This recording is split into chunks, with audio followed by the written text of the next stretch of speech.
감람나무는 올리브 기름을 만드는 나무로서 풍성함을 상징하는 나무라 알려져 왔습니다. 감람나무의 풍성함은 교회를 향한 하나님의 섭리를 상징하는 그러한 용어로 또한 사용되었습니다. 감람나무의 잎은 평화를 상징하기도 합니다. 그래서 평화를 비유하는 그림에서는 감람나무의 잎이 자주 등장을 합니다. 노아가 홍수 가운데 방주에 있을 때 묻이 들었는지 물이 다 빠졌는지 확인하려고 비둘기를 밖으로 내보냈습니다. 그 비둘기가 물고 온 곳이 바로 감람나무 잎이었기 때문에 그렇습니다. 그래서 성경에서는 감람나무와 포도나무를 이스라엘에 대한 상징으로서 그렇게 알려져 왔습니다. 그렇다면 오늘 본문에도 이러한 감람나무가 등장을 합니다. 이 감람나무가 상징하고 있는 것이 무엇일까요? 오늘 본문 역시 감람나무가 이스라엘을 상징하고 있을까요? 그래서 오늘 본문을 해석할 때 이스라엘이라고 해석하는 사람도 있습니다. 만약에 그렇게 해석을 하게 된다면 이방인들은 국적을 바꿔서 이스라엘로 바꾸어야만 구원을 받을 수 있다는 논리가 나올 수밖에 없습니다. 그렇게 해석하게 되면은 양분을 받을 때도 이스라엘에게만 그 양분을 받을 수가 있다는 해석이 됩니다. 일반적으로 성경은 감람나무를 이스라엘로 해석하고 있지만 여기서는 감람나무를 이스라엘로 해석한다는 것에 대해서 조금 조심스러워 해야 합니다. 더군다나 오늘 본문의 감람나무 이야기는 말 그대로 비유이며 또 누구를 상징하는 것에 초점이 맞춰지지 않았다는 것입니다. 오히려 초점이 맞춰진다면 그렇게 하시는 분이 어떤 분이냐, 누구냐 하는 것에 초점이 맞춰져야 합니다. 또 오늘 본문의 흐름 속에서 지금까지 우리가 계속 살펴온 대로 살펴본다면 감람나무는 육적인 이스라엘이 아니라 영적 이스라엘로서 남은 자, 하나님의 택한 백성, 교회, 하나님의 자녀, 언약 백성, 구속받은 자라고 불리는 그러한 이들을 가리키고 있습니다. 그런 의미에서 오늘 본문에서 참 감람나무는 하나님의 택한 자들, 즉 교회를 이야기하고, 돌 감람나무는 하나님께서 선택은 하셨지만은 아직 접붙여지지 아니한 그러한 사람들을 의미한다고 볼 수 있습니다. 그렇기 때문에 이 비유는 일방적으로 유대인과 이방인을 비유하는 것이다 라고 하면 잘못된 해석에 빠져버릴 수 있기 때문에 그렇게 해석하는 것을 주의해야 합니다.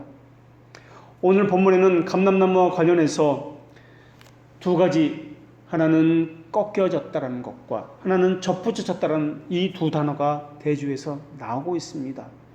우리가 배운 교리로는 접붙여졌다라는 말은 알겠는데 도대체 꺾여졌다, 꺾였다라는 말은 이해가 되질 않습니다. 우리는 성도의 교리를 배워서 알고 있습니다. 그래서 한번 하나님에게 접붙여진 백성은 영원히 하나님의 백성으로서 떨어져 나가지 않는다라는 것을 알고 있습니다. 그렇다면 오늘 본문의 가지가 꺾여졌다라는 말은 어떤 의미로 사용되고 있을까요? 그것은 구원이 취소된다는 말일까요?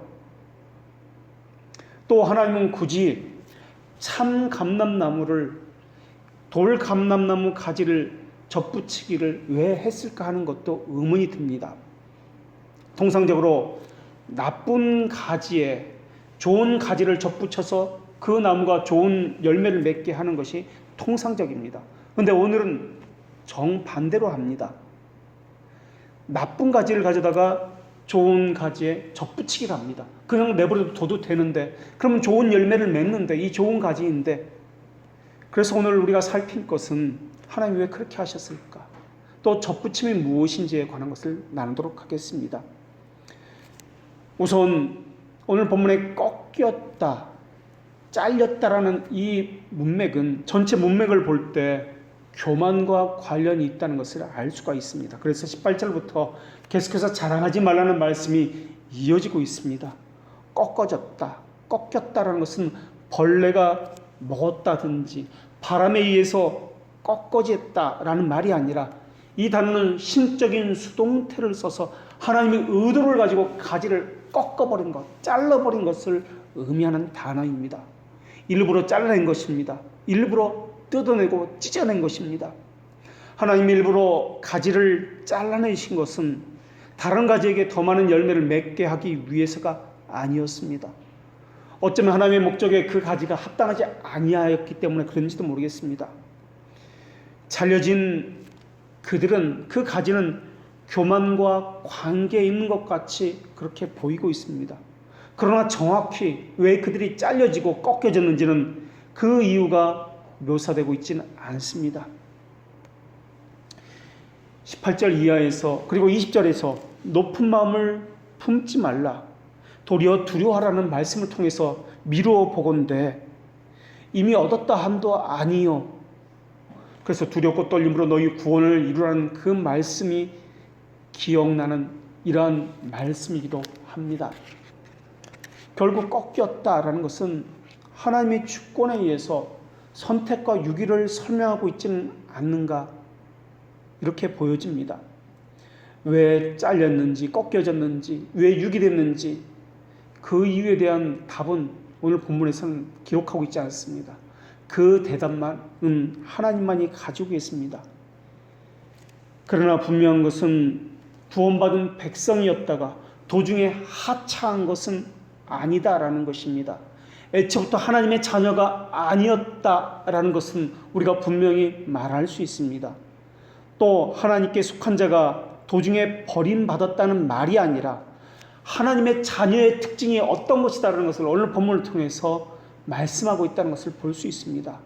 하나님의 자녀의 특징은 오래 참음, 견뎌냄, 지속적으로 붙어 있음, 이것이 하나님의 자녀의 특징임을 알 수 있습니다. 신자의 특징은 인내입니다. 참고 또 참으며 기다리고 또 기다리고 붙어 있는 것입니다.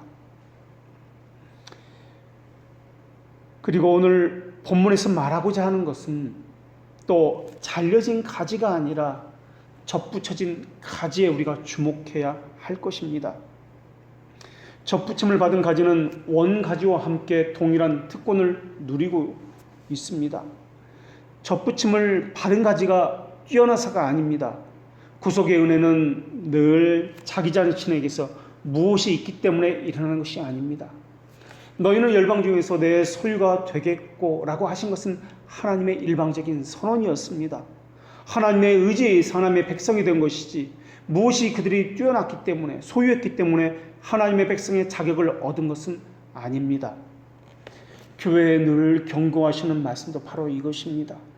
은혜에 의해서 교회가 존재하는 것이고 그것에 의해서 우리가 기도하는 것이다라는 것을 우리가 늘 기억해야 할 것입니다. 참 감람나무는 좋은 열매를 맺는 좋은 나무입니다. 그리고 돌 감람나무는 들에서 자라는 품질이 낮은 막 자라는 아무도 보살피지 않는 그러한 감람나무를 이야기합니다. 좋은 가지를 일부러 잘라내고 나쁜 가지를 거기에 접붙임을 해야 할 이유는 어디에도 없습니다. 돌 감람나무가 하나님의 백성이 될 자격은 어디에도 없습니다. 그런데도 오늘 본문에서는 하나님께서 그렇게 하셨다라는 것입니다. 일반적인 상식에서 너무나 어긋납니다. 그냥 참감나무 내버려 둬도 좋은 열매를 맺을 수 있는데 말입니다. 하나님은 하나님의 말씀에 대한 어미하심을 드리고 있습니다. 그러나 너희가 영생을 얻기 위해서 내게 오지를 원하지 아니하는도다. 이 말씀은 참으로 슬픈 소식입니다. 바로 들 감람나무였던 우리가 그러했습니다. 모든 세대에서 어리석음과 죄를 반복했습니다. 왜 하나님은 말도 되지 않게 그러한 가치도 없는 돌 감람나무를 잘라서 참 감람나무에 접붙이기를 해야만 했을까요? 오히려 참 감람나무까지 좋은 나무까지 잘못되게 하고 죽이는 것 아닙니까? 왜 착하고 순전한 교회에 악한 죄인들이 몰려와서 교회를 타락시키고 변질시키고 힘들게 하는 것입니까? 하나님은 그것에 대해서 그 어디에서도 말씀하지 않습니다. 하나님은 다만 이렇게 말씀하실 뿐입니다. 만물이 그에게 창조되되 하늘과 땅에서 보이는 것들과 보이지 않는 것들과 또는 왕권들과 주권들이나 통치자들이나 권세들이나 만물이 다 그로 말미암고 그를 위하여 창조되었나니 그 이유는 알지 못합니다. 그러나 존재하는 모든 것은 하나님으로부터입니다. 그리고 일어나는 모든 사건들은 하나님으로부터 하나님을 위해서 존재하고 있습니다. 하나님의 주권 아래에서 타락한 이들이 교회와 함께 신앙생활을 합니다. 교회란 이름으로 그렇게 일을 하기도 합니다. 그것 때문에 이해를 못하는 사람들은 교회를 욕하기도 하고 교회에 대한 타락을 이야기하기도 합니다. 그러나 그 모든 것이 하나님의 숨겨진 뜻 가운데 있다라는 것입니다. 오늘 우리에게 일어나는 일도 마찬가지입니다. 그것은 모두 하나님으로부터 말미암습니다. 그 모든 것들은 숨겨진 하나님의 영광을 위해서 존재합니다. 그것이 하나님의 지혜입니다. 우리가 보기에는 이해가 될 수 없습니다. 우리는 볼 수도 없을지도 모르겠습니다. 그리고 교회는 순결한 사람들의 모임이 아니라 죄인들의 모임입니다. 그들은 죄들의 용서함을 입은 사람들입니다. 하나님은 영적으로 눈으로 볼 수 없는 것뿐만 아니라 물질적이고 눈으로 볼 수 있는 모든 것들을 창조하신 분입니다. 만물이 그에게서 창조되었다라는 이 말은 모든 만물에 예외가 있는 것은 없다라는 그런 의미를 가지고 있습니다. 존재하는 모든 것, 일어나는 모든 사건은 하나님의 섭리와 통치 아래 있다라는 것입니다. 죽은 자들의 부패함도 하나님의 능력의 장애물이 될 수가 없습니다. 죽음의 장소인 무덤도 하나님의 손안에 있습니다. 무덤과 지옥도 하나님은 명확히 구별하시는 분이십니다. 하나님은 파멸과 생명도 하나님께서 결정하십니다. 그 어떤 것으로도 하나님의 결정을 막으실 수가 없습니다. 어느 누구도 파멸시키는 능력의 손에서 자기 자신을 자유롭게 할 수도 없습니다. 하나님이 말씀하시면 모든 사람은 지옥의 깊은 곳에 거하게 됩니다. 하나님은 지옥에서 형벌받은 모든 자들의 모습과 이름도 그들의 모든 것도 알고 계십니다. 그들 모두 하나님의 진노의 능력을 느끼고 있습니다. 하나님을 피해서 멀리 도망갔다 할지라도 하나님은 거기 계시며 하나님은 모르실 거라고 생각할지라도 하나님은 모르시는 것이 없으십니다. 하나님은 할 수 없을 거라고 생각할지라도 그러한 것은 있을 수가 없습니다. 그렇기 때문에 우리에게 하나님의 약속을 기다리는데 계속해서 상황은 악화되어 가고 확신이 없을 때 이것이 우리에게는 가장 힘들고 고통스러운 일이 될 것입니다. 이 경우의 싸움은 사람들의 의지에서 일어나곤 합니다. 하나님의 뜻대로 하면 내게 입을 불이익, 이것이 이성에서 그려집니다. 그래서 그 이성이 판단을 하기 시작합니다. 이런 경우에 그 사람의 싸움은 의지로 연결됩니다. 더 이상 기다리지 못하겠다. 더 이상 그것을 따르지 못하겠다. 라는 것이 일어나기 시작합니다. 그러면 의지는 이성에게 메시지를 보내서 소망을 품은 더 좋은 근거가 없는가? 그것이 안 보인단 말인가? 나는 완전히 망했구나. 나는 더 이상 기다리지 못하겠구나. 내가 이래서는 안 되겠구나. 내가 내 살 길 찾아가야 되겠구나 라고 말을 하기 시작합니다. 이성이 더 이상에 대해서 소망에 관한 근거를 제시하지 못하면 맥이 풀리고 낙담의 세계에 빠져듭니다. 그러면서 불안해지고 감정은 동요를 일으킵니다. 이러한 것을 의지 속에 있는 교만이 한다라고 이야기합니다. 자기가 판단하니까, 자기가 보기에, 자기가 결정하고 더 이상 소망이 없다라고 좌절하기 때문에 그렇습니다. 창조주와 섭리주를 바라보지 아니하고 자기의 이성을 바라보기 때문에 그렇습니다. 이것은 뿌리에 접붙여져서 거기서 믿음의 수액을 받은 것이 아니기 때문에 그렇습니다. 하박국 선지자는 보라 그의 마음은 교만하며 라고 말을 했습니다. 믿음으로 하지 아니함이 교만함이다 라는 것입니다. 사람들 속에서 통치권자가 누구입니까?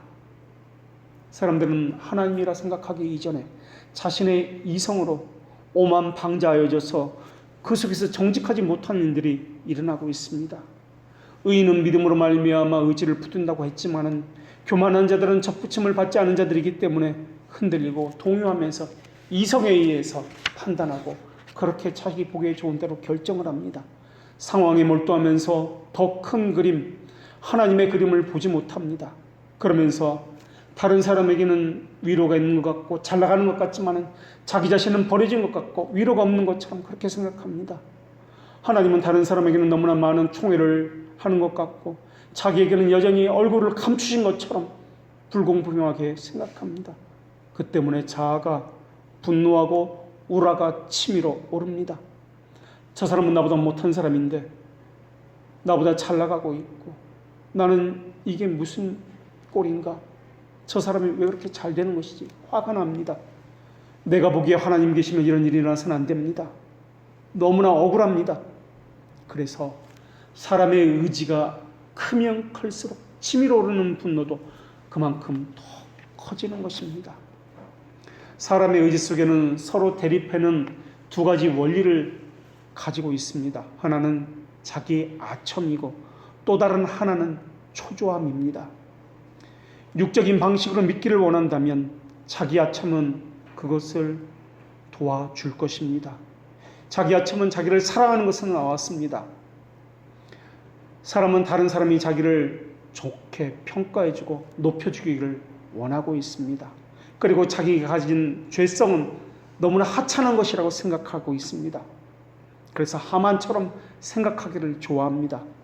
왕이 하만에게 묻기를 누군가를 존귀하게 대해야 한다면 어떻게 해야 할까라고 물었습니다. 이때 하만은 속으로 생각하기를 왕이 존귀하게 하기를 원하는 자가 나 외에 누구리요? 라고 생각했습니다. 사람들은 자기야말로 하나님이 자기를 기뻐하신다고 자기를 사랑하신다고 그렇게 생각합니다. 나는 옳게 행하고 있다고 그렇게 생각합니다. 그런 사람에게 자기 사랑이 죽으면은 차단이 되면은 절망하고 초조해지고 교만이 부릴 때 일어납니다. 특히 자신이 처한 상황에 대한 확신이 없을 때 더더욱 그러합니다. 그래서 무언가 불안해서 몰아붙이고 억압하고 그래서 흥분해서 그렇게 의지를 다그치는 것입니다. 그런 상황에서 평정을 유지한다는 것, 잠잠히 하나님의 뜻을 기다린다는 것은 거의 불가능합니다. 자기 부인은 자기 사람의 의지에 자리 잡고 있습니다. 그래서 자기 부인이라는 말은 상황을 믿지 말라는 말이 아니라 그것을 주관하시는 그 하나님을 믿으라는 말입니다. 문자에 머물지 말고 그 이면을 바라보라는 말입니다. 문자적 해석을 하지 말고 그 의도와 목적을 주목하고 그 뜻을 해석해 그것을 자신에게 적용하라는 말입니다. 하나님은 하나님의 백성에게 그들이 어디로부터 왔는지 그리고 어디를 향해서 갈지에 대해서 그것에 근거하는 삶을 살도록 깨닫게 하십니다. 그래서 하나님은 종종 하나님의 백성에게 그 분노를 쏟아 놓으시는 경우도 있으며 그들을 시험하기 위해서 환경의 어려움을 보내기도 하시는 분이십니다. 그렇게 하는 이유는 그들을 미워해서도 아니요 버리기 위해서도 아니요 그들의 믿음을 견고하기 위해서며 그들을 구원하기 위해서입니다.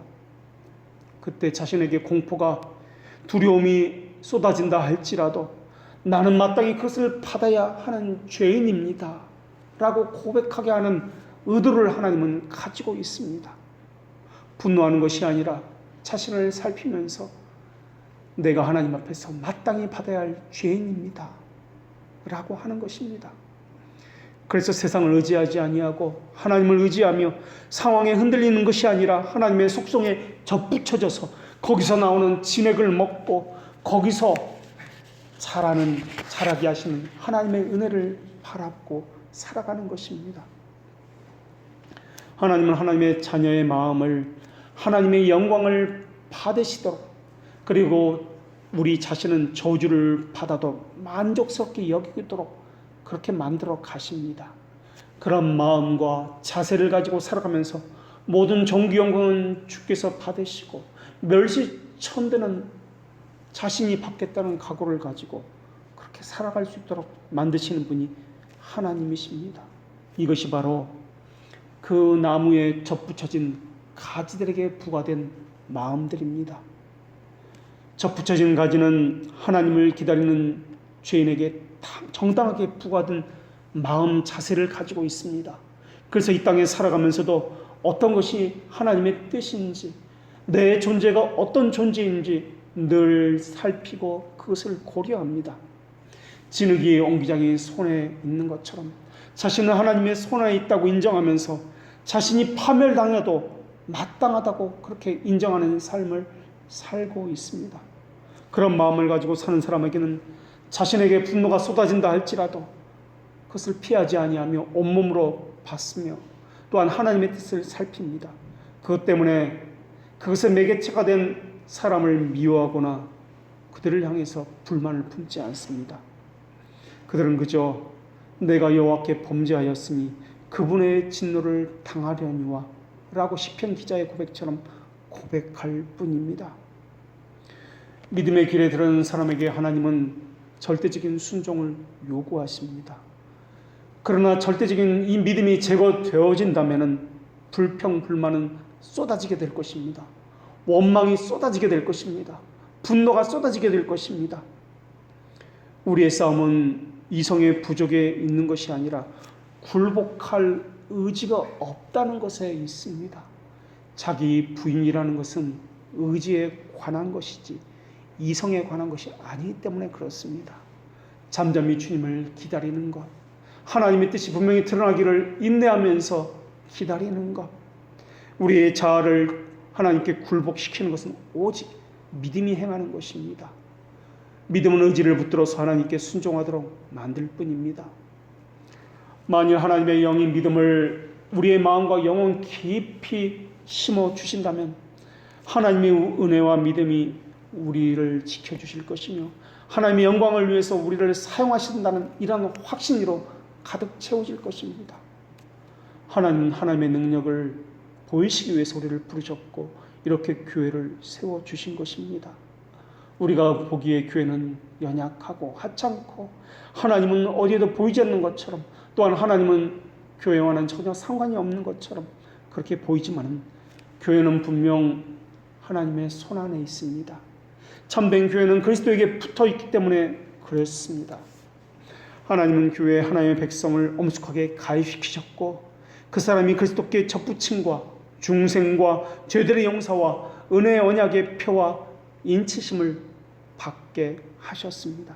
그래서 그 표와 인치심으로 우리에게 주어진 상징적인 것이 바로 세례와 성찬, 바로 이 성례라는 것입니다.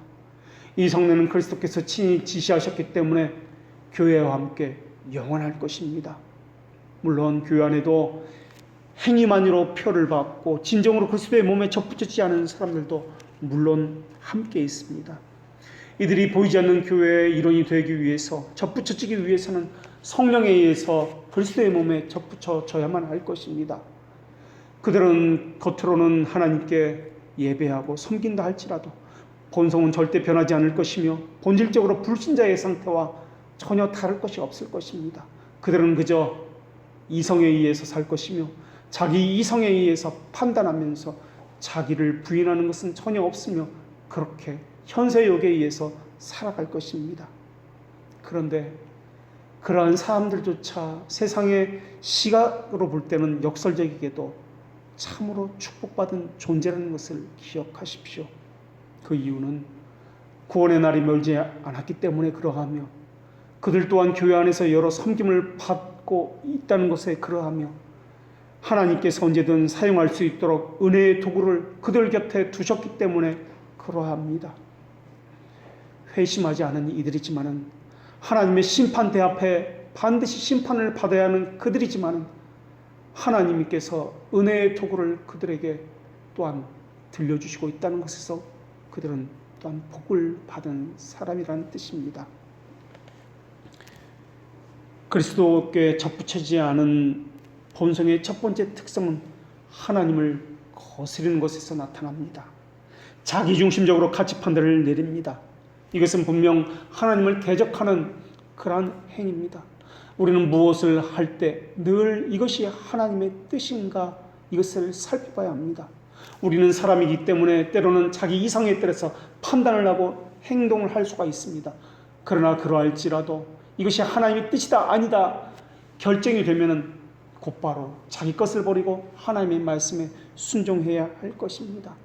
그런데도 그들은 세상의 중심으로 노골적으로 자기 중심적으로 살아갑니다.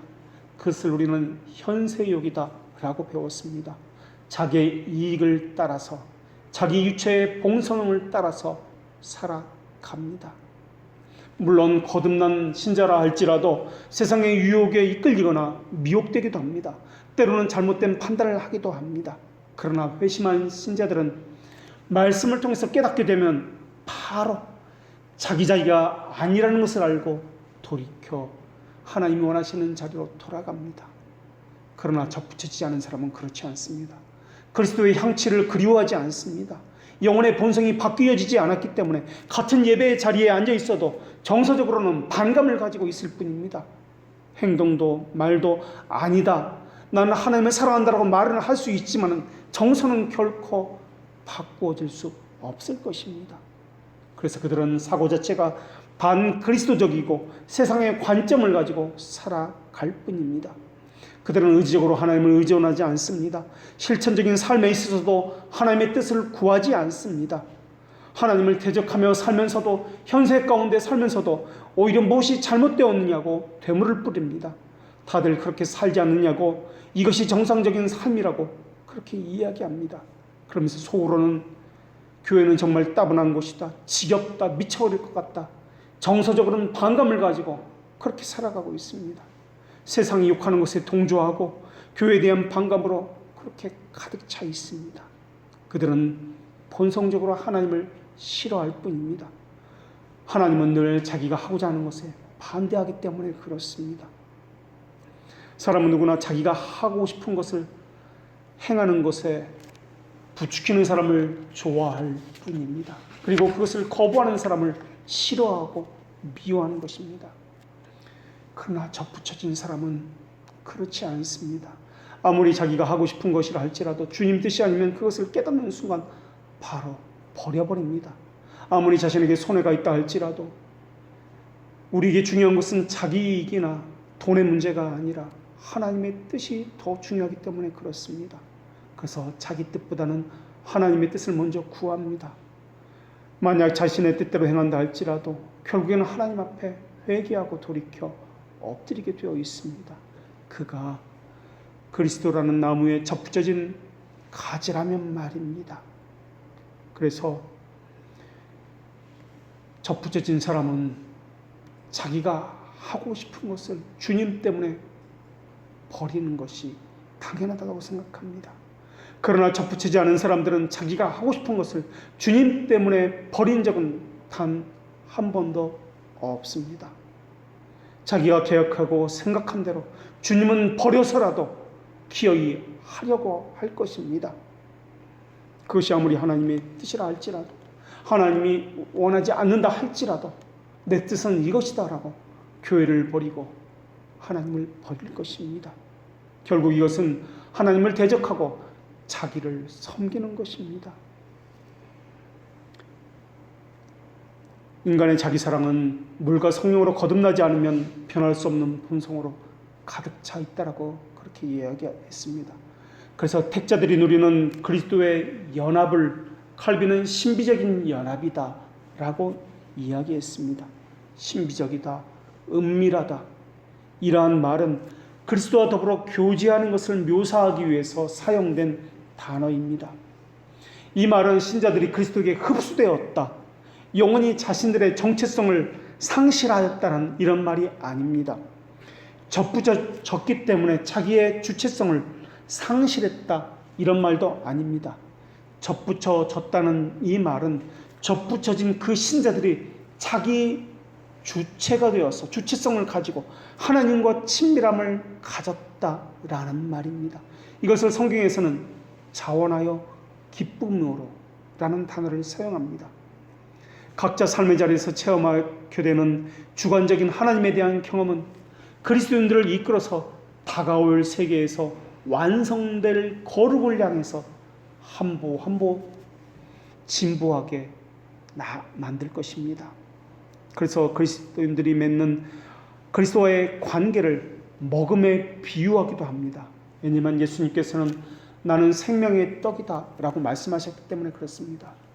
이 먹음은 믿음을 요구합니다. 믿음은 구주와의 교통으로 인도합니다. 이 상징적인 것이 바로 성찬이고 그리스도의 거룩에 참여하여 접붙인 것의 상징적인 것이 바로 세례입니다. 그래서 세례에 있어서 성찬에 있어서 중요한 것은 먹는 데 있는 것이 아니라 믿음으로 먹는 데 있습니다. 먹는 데 있는 것이 아니라 믿음으로의 그 중요성이 있다라는 것입니다.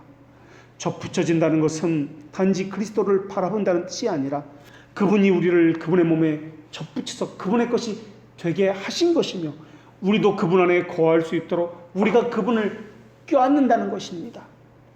하나님은 그것을 우리 편에서 보도록 설명하실 때는 우리에게 붙잡아라, 거하라 라고 하시는 것입니다.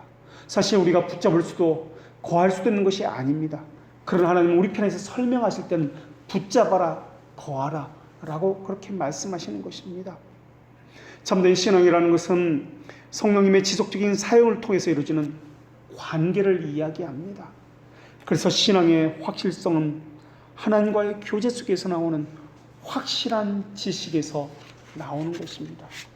이 확실성은 성령님의 가르치심과 깨닫게 하심으로 얻어지는 것이지 우리 자신의 이성에 의해서 얻어지는 것이 아닙니다.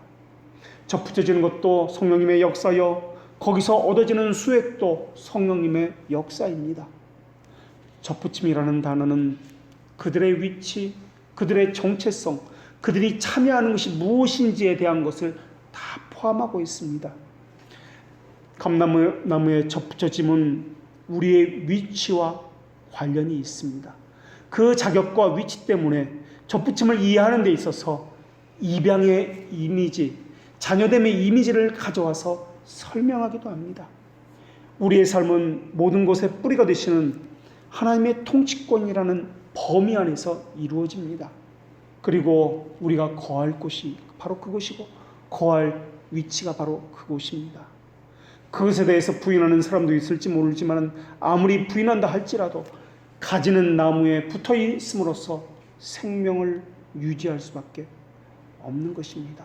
그래서 이 땅에 존재하는 모든 생명 있는 것은 심지어 하나님의 심판대에 서서 지옥에 있는 영혼들까지도 하나님의 손 안에서 그렇게 존재하는 것입니다. 하나님의 영역 안에서 어떠한 삶을 살아야 하는지 이러한 사실은 이것들을 규정하고 있습니다. 특히 죄와 사망의 영역의 존재와 구별된다는 전점에서 삶의 본질이 무엇인지 우리에게 말해주고 있습니다. 접붙임은 가지와 나무의 하나됨을 또한 수반하고 있습니다. 그래서 신자들의 정체성은 둘째 아담이신 그리스도께 접붙여졌다, 그분에게 속해 있다라는 것을 통해서 확인되어집니다. 이 말은 그리스도의 소유로 구별된다는 말입니다. 이 말은 접붙여진 이들이 누구이며 그들은 누구에게 속해 있으며 누구에게 충성을 해야 하는지에 관한 것입니다. 이것에 의해서 그 사람들의 의식이 형성이 됩니다. 무엇을 하든지 이것이 그들의 의식에 자리 잡고 있어서 누구를 기쁘게 해야 하는지 그들은 늘 고려하고 살피게 됩니다. 접붙임이라는 말은 또한 신자들의 그리스도의 죽음과 장사함에 참여함을 의미하는 말이기도 합니다. 자신의 삶으로 그리스도의 죽음과 장사함에 참여한다는 뜻입니다. 또 그리스도와의 접붙여진다는 이 말은 그리스도의 부활과 승천과 영광에 함께 참여한다는 말이기도 합니다. 또 그리스도께서 행하신 내러티브의 사건에 참여한다는 것을 또한 의미하는 말이기도 합니다. 그래서 신자들은 접붙여진다는 것을 통해서 그리스도와 함께 죽고 그분과 함께 살아났다는 이 의미가 무엇인지를 너무나 잘 알고 있습니다. 뿐만 아니라 접붙여짐이라는 것은 그리스도와만 관계하는 것이 아니라 삼위일체 하나님의 그 내적인 활동과도 관계하고 있다는 것을 너무나 잘 알고 있습니다. 성부와 성자의 관계와 또 성령 안에서 이루어지는 두 위격의 연합을 의미한다는 것도 알고 있습니다. 성부의 뜻은 성자를 통해서 성령에 의해서 그리스도의 영광과 우리의 구원을 위해서 성취될 뿐입니다. 이것은 그리스도와의 연합이라는 중지적 기능을 나타내고 있습니다. 성부 하나님은 성자를 통해서 성령과의 연합을 통해서 우리에게 역사하십니다. 그래서 접붙여진다는 것은 바로 실제적으로 삼위 하나님과의 영적인 연합과 연결되어 있습니다. 성경을 통해서는 그러한 단어들을 발견할 수 있는데 그리스도 안에, 하나님 안에, 그리스도와 함께, 하나님과 함께, 안에, 함께라는 바로 이 단어입니다. 이것이 바로 다른 말로 연합이다, 접붙여짐이다, 입양이다 라는 단어라고 우리가 이미 배워서 알고 있습니다. 접붙여짐이라는 것은 또한 우리가 하나님의 뜻을 이행하는 방식과 관련을 맺고 있습니다. 그리스도는 우리의 유익을 위해서 하나님의 동인의 도구가 되시며 이 도구성은 중재적인 역할로 나타납니다. 이 중재적인 그리스도의 역할을 우리는 화목이다 라고 표현하고 있습니다. 그래서 접붙여짐은 화목이다, 연합이다, 입양이다 라는 단어로 또한 언약이다 라는 단어로 바꿔서 설명되어질 수 있다고 우리가 배웠습니다. 이 접붙여짐이 없다면 우리에게는 하나님도 없을 것이고 우리를 향한 그분의 행위도 없을 것이며 죄들의 용서도 없을 것이며 구원도 없을 것입니다. 그래서 접붙여짐은 칭의와 관련되어진다라고도 우리는 이미 배웠습니다. 우리는 그리스도의 본성과 접붙여지며 그리스도의 은혜와도 접붙여졌으며 우리는 죽음 이후에 그리스도와 함께하며 그리스도의 영광과도 접붙여졌다는 것을 잘 알고 있습니다. 그래서 가지는 많이 있을지라도 나무는 여럿이 아니라 하나입니다. 그리스도가 하나인 것처럼 말입니다. 나무에 붙어있는 가지가 여러 모양으로 자라났고 또 어느 위치에 자리 잡고 또 어떤 모양을 가졌든지 간에 그 모든 가지들은 같은 나무에서 자라가며 같은 뿌리에서 같은 진액을 받습니다.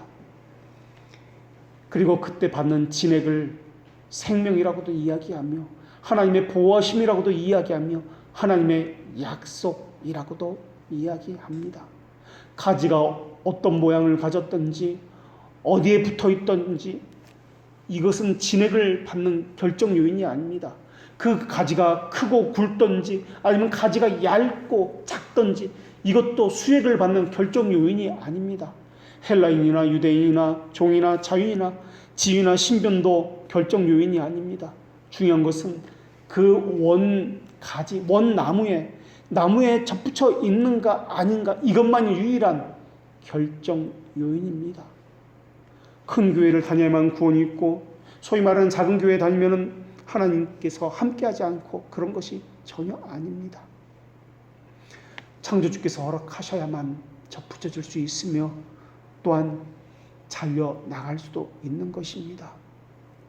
하나님의 허락이 없으면 죽고 싶어도 죽을 수가 없습니다.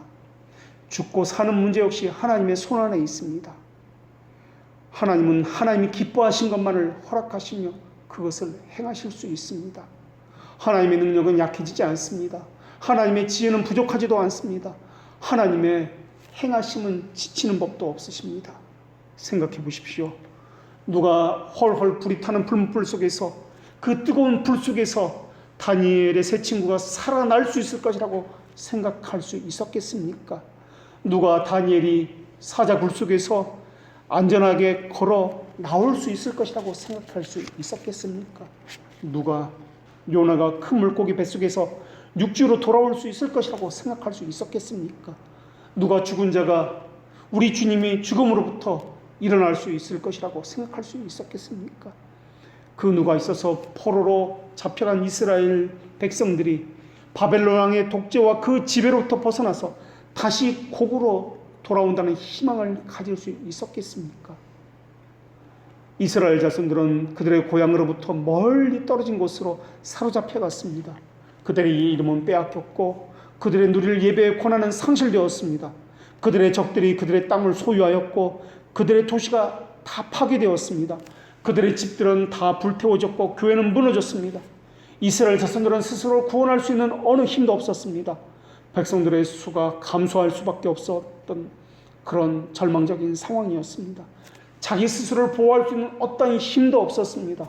상황은 너무나 깜깜했고 소망은 도저히 보이지 않았습니다. 그런데도 이스라엘 백성은 자기 땅으로 돌아올 수 있었습니다. 그렇게 하신 분이 누구입니까? 배역하고 패역한 이스라엘 백성에게도 하나님께서 그러하셨다면 그리스도에게 접붙여진 하나님의 자녀와 교회에게는 어떻게 하시겠습니까? 접붙여진 결과로 인해서 하나님을 사랑하게 되었고 하나님의 영광을 사모하게 되겠고 간절해졌고 애달파졌고 교회를 향한 사랑 때문에 잠 못 이루게 되었고 그래서 아파하고 고통받고 우리는 아직도 그러한 기억을 가지고 있지 않습니까? 그것이 오늘 우리에게 일어나는 일이기도 하지 않습니까? 그리스도께서 그러셨고 우리의 신앙의 선배들이 그랬던 거 아닙니까? 그리스도를 아는 지식은 사색에 관한 것이 아니라 실천에 관한 것입니다. 우리는 단순히 그리스도의 죽음의 그 역사를 배우기 위해서 연구하고 또한 신앙을 가진 것이 아니라 그리스도의 죽음을 우리의 삶과 연결시키기 위해서 그렇게 신앙을 가졌습니다. 신자가 이 세상에서 누릴 수 있는 최고의 축복이 무엇입니까? 그리스도와 함께 동행하는 것 아니겠습니까? 접붙임을 통해서 다시 말하면 그리스도의 연합을 이 땅에 누리면서 살아가는 것 아니겠습니까? 우리는 세상의 시험에 굴복하고 싶을 때가 너무나 많이 있습니다. 우리 이성은 그것을 요구하고 있습니다. 이성이 말하는 대로 믿고 싶을 때가 너무나 많이 있습니다. 자기 육체를 사랑하라고 요구할 때, 자기 목숨을 사랑하라고 이야기할 때, 자기 스스로를 보호하라고 이야기할 때, 자기 스스로를 책임지라고 이야기할 때 이러한 경향성도 우리에게는 너무나 가득 차 있습니다. 또한 우리 속에서 일어나는 육체의 정욕 때문에 어쩔 줄 몰라하는 때도 너무나 많이 있습니다.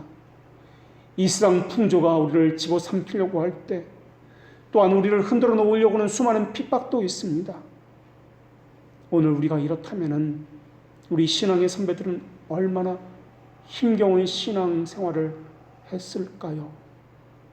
몇 년간이나 그것도 몇 차례에 걸쳐서 반복되었던 흑사병 앞에서 교회를 지켜야만 했던, 신앙을 지켜야만 했던 우리 신앙의 선배들은 어떤 마음으로 교회를 지켰고 기도를 했을까요?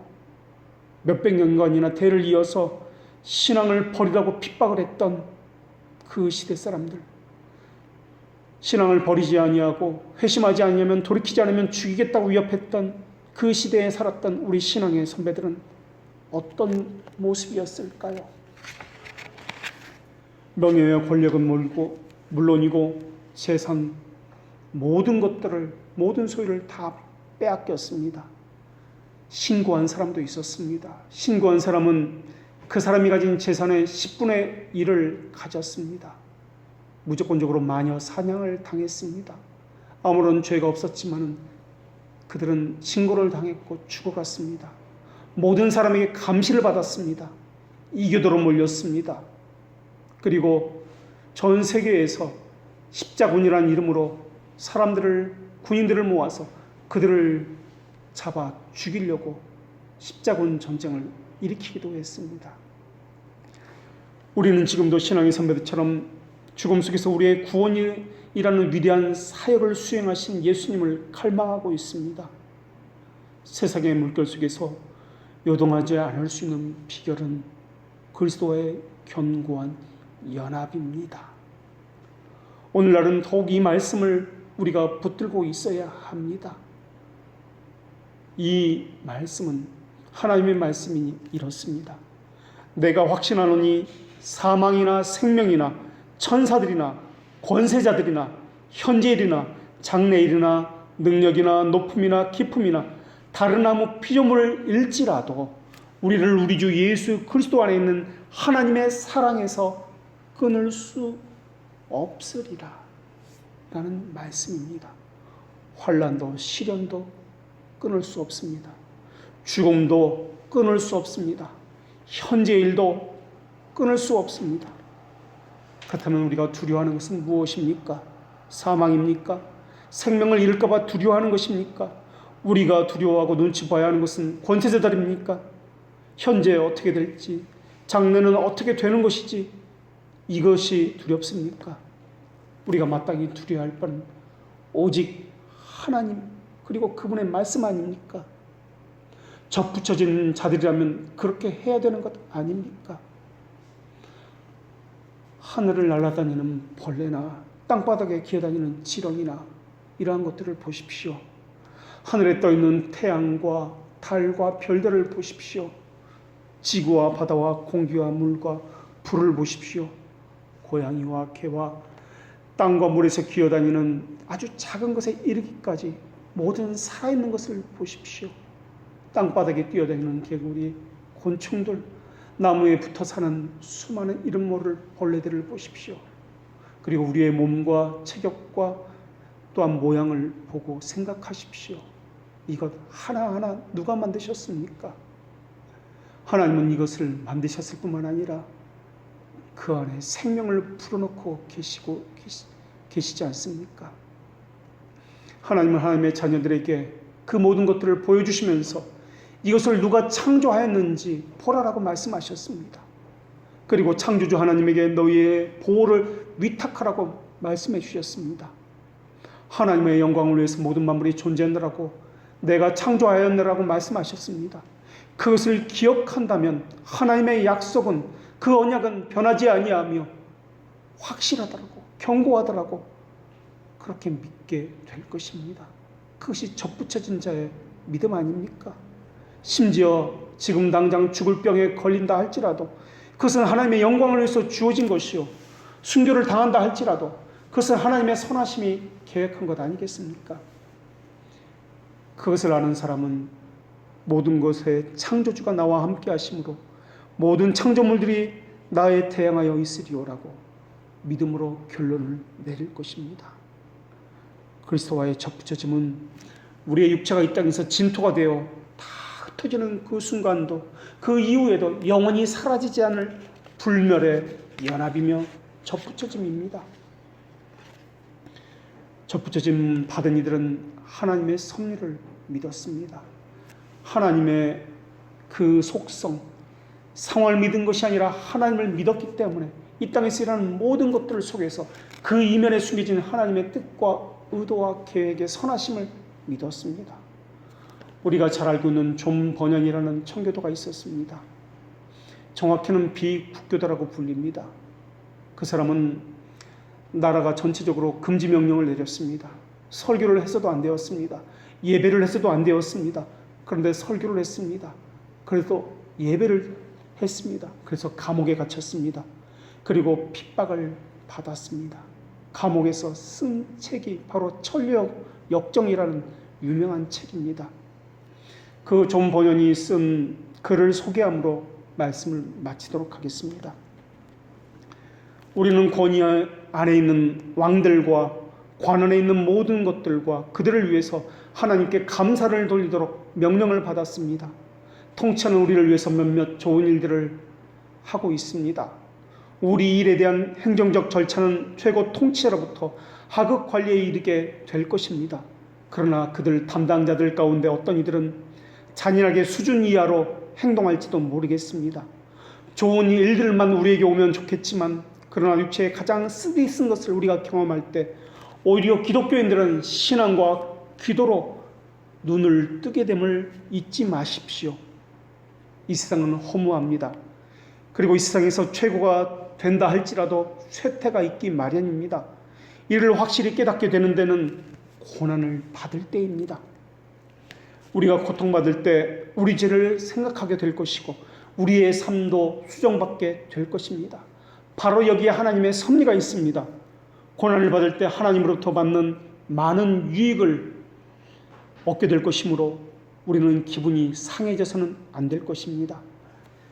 우리가 겪는 가장 어려운 일일지라도 고난을 통해서 자주 하나님의 영은 우리의 영혼을 위로하고 계십니다. 이때 우리는 그분의 말씀의 영광을 접하게 될 것이고 하나님의 사랑을 충만히 체험하게 될 것입니다. 이 사랑은 세상이 창조되기 이전부터 지금까지도 지속된 사랑입니다. 사자가 삼손에게 덤벼들고 삼손이 그 사자를 해치웠습니다. 그 삼손은 그 사자의 배 안에서 꿀을 발견하였습니다. 벌들이 사자 배 안에서 둥지를 틀었기 때문에 그렇습니다. 삼손은 힘든 순간을 만났지만은 결국 이익을 얻었습니다. 우리는 하나님의 거룩한 섭리의 존재 없이는 우리는 존재할 수가 없습니다. 우리는 그리스도인으로서 징계를 달가워하고 그것을 통해서 하나님의 사랑을 배워야 합니다. 관원들이 우리를 담당하는 모든 사람들을 위해서 우리는 하나님께 감사를 돌려야 합니다. 하나님께서 그들을 통해서 우리에게 하시는 것에 우리가 철저하고 묵묵히 복종할 때 진정으로 감사를 드릴 수 있습니다. 하나님께 그들에 대해서 감사를 돌리면서도 세속 통치자들이 나에게 멍에를 놓을 때 불평한다면 이것은 역설이 되고 맙니다. 고난은 하나님께서 나를 위해서 정해놓으신 하나님의 뜻입니다. 나는 기꺼이 거기에 머무를 것입니다. 나는 그때 그들을 사랑할 것이고 그들을 축복할 것이고 그들을 위해서 기도하고 그들에게 친절을 베풀 것입니다. 앞에서 넌지시 비친 대로 나에게 상처를 준 사람에 대해서 나는 지금 이야기하고 있는 것입니다. 나는 그렇게 할 것이며 이는 그렇게 하는 것이 좋고 그들이 나에게 상처를 주는 것이 나에게 좋고 나는 축복을 받도록 부름을 받았기 때문에 그러합니다.